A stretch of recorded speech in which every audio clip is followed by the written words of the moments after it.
Hello, everyone. Thank you for joining us here today. As we all know, the pandemic has pushed even the most uninitiated sectors to adopt digital technologies. The one sector that rose to the challenge and adopted technologies is the education sector. The way the education sector, switched to the online mode was truly commendable. Online education is now a household term. When we say online education, one name that is almost synonymous with it is BYJUs. Today, it's a pleasure to have with us Mr. Ritesh Dhoot, the Vice President of Engineering of BYJUs. Hi, Ritesh. Thank you for joining us here today. It's a pleasure to have you here with us. Thanks, Supriya. Pleasure to be here as well. Yeah, so Ritesh, like I said, the pandemic has made people realize the potential that online education holds. So how has this trend turned out for BYJUs? I think it's a great question because in many ways, this pandemic has been the inflection point, both for BYJUs and then in the minds of people getting the online education concept back, right? In many ways, I think BYJUs took this opportunity and I think been the pioneer in actually getting into a mode whereby they can offer the similar content in a much better way of delivery through online media.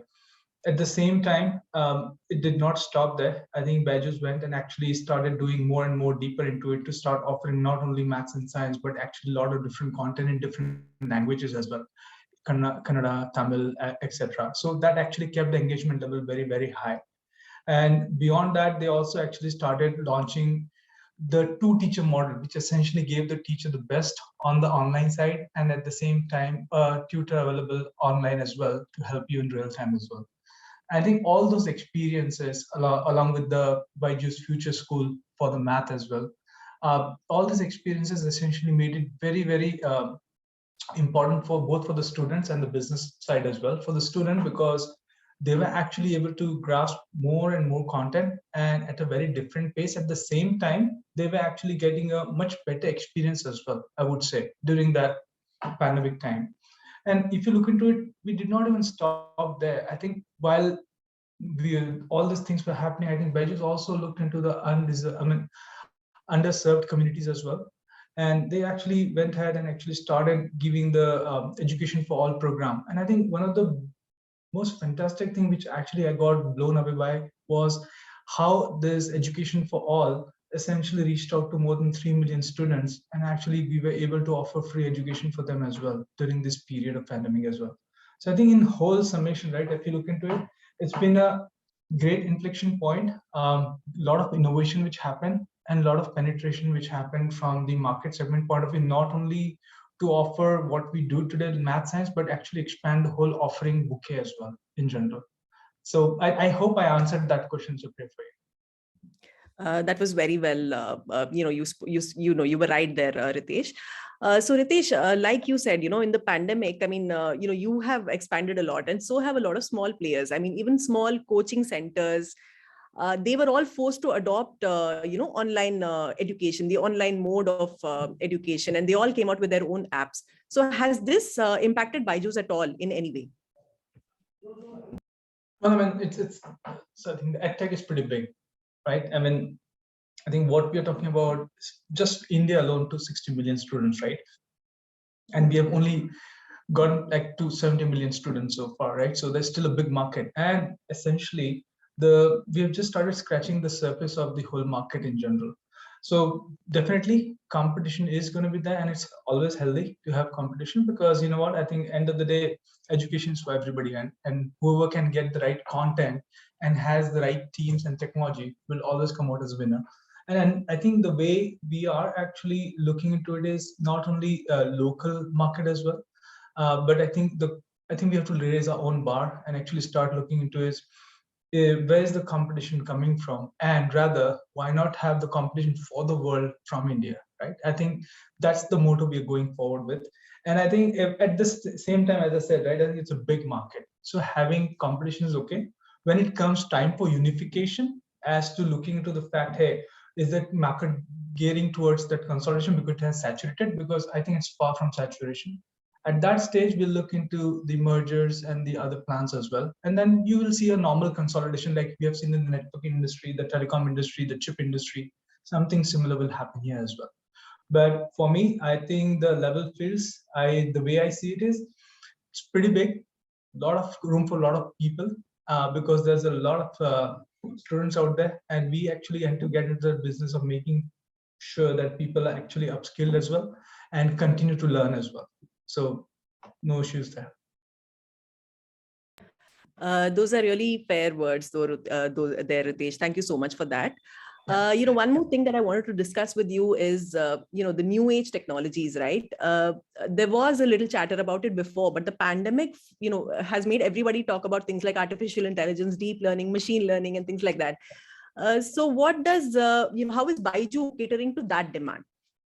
No, absolutely. I think I'll take this and tell very boldly. I think BYJUs did not start thinking about it because of the buzzwords in the technology, but I think BYJUs was thinking about it very early on. I think one of the core concepts, if you look into why BYJUs became what it is today, is the way they delivered the whole content, the whole thing. So I think they always knew that personalization is the key, right?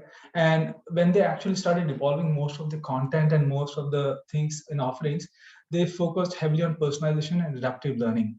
And so it was always back of their mind. And I think what that did is essentially gave amazing content which has a lot of knowledge graphs. So take an example at a very high level. If I'm good at certain concept, right, but I'm weak at certain topic within that concept, the knowledge graph would be able to tell me, hey, you might want to revise this. So that's the level of details which actually everybody was thinking about from the technology, I would say from technology impact point of view in general. So I think the pandemic just gave us more and more option in terms of trying to see and understand, how we can actually start giving those personalized attention, what an online or in school teacher would give. Can we make it even better? Can we actually make it even more data oriented, data based, right? And says that the students and the parents can actually look into what's happening. So I think absolutely AI, machine learning AI is there. It's there to disrupt. We're glad we are a little bit ahead of the curve, and we are very confident that the way we are actually solving those problems is actually going to make it even more gamified versions for the students, and actually very engaging for parents as well. So I think you're right to say this disruption in technologies gives a lot of opportunity to improve on how offerings are. I think you will see more and more disruption coming in this space from BYJUs. That's good to know, Ritesh. So apart from everything that we've discussed, does BYJUs have any other growth plans? I mean, right at the top of my head, can we expect a BYJUs offline university someday? Well, I mean, the way we are expanding, right? I think we do understand that there is a lot of things and a lot of places where we have to go and do things differently. Right now, our focus definitely is by local market, and actually try to capture and change the way people consume education and make it more of a gamified, at the same time very much data oriented. I think one of the other things is definitely expansion into international markets for sure from the growth point of view. So be it US, UK, Australia, Brazil, I think those are the areas where we actually want to start giving a heavy penetration of a BYJUs, which essentially should be a global brand. And I think that to me is a very solid growth story in general. And beyond that, from the product offering, well, obviously there'll be lot and lot you can see. Still under the certain things, like you look into the BYJUs Future School, like that has been launched in Mexico, and like amazing feedback we got from that. You look into the specific other product line which we are actually working on, which obviously I can't talk about right now till it's public, right? But there's a lot of surprise in store, and a lot of things which will actually start saying, which will not only cater to local market but global markets in general. So that's the growth strategy. Go global is our growth strategy for sure. Yeah, that's great, Ritesh. The reason I mentioned offline is that, we've been sensing a sense of digital fatigue setting in amongst people. They are once again craving for offline experiences. So do you think this will impact, online players in any way at all? Yeah, so I think that's what the hidden part of my growth strategy was, right? When we talk about this, we actually do understand, right? I think too much of overthinking or overdoing something definitely sets the fatigue, right? And I think at one point, kids, parents, everybody, like all of us, we have been impacted by the pandemic, and everybody wanted to get into office, everybody wanted to get outside, right? So we do understand that. And I think there's a lot of things we are working internally where we actually are looking at the hybrid models in general. And I think those are certain things we know nobody can do it better than what BYJUs can, because the whole BYJUs started offline, right? Online was the inflection point of pandemic. And I think since we know how to do it offline, you can imagine we also know the best of the online as well. So definitely you can expect certain hybrid models for sure.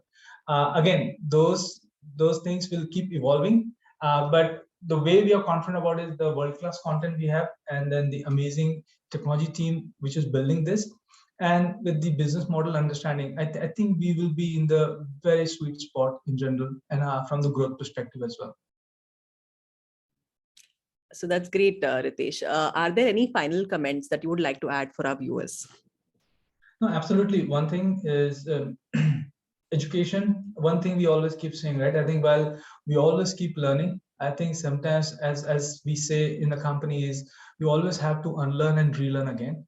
And that's the only journey which will make you more adaptable and more flexible for in this competitive world. And actually, if you always want to try doing something new, right, I think it's okay to unlearn whatever you've learned and start the new traits right away. Because I mean, even if you look at our careers, right, I mean, I come from a hardcore networking background. I have to unlearn what I did, and now I'm actually working in a B2C segment, right, which essentially is a fantastic thing. And I think I'm going to relearn everything from the B2C segment as well. So for me, it's always simple. I mean, unlearn and relearn for sure.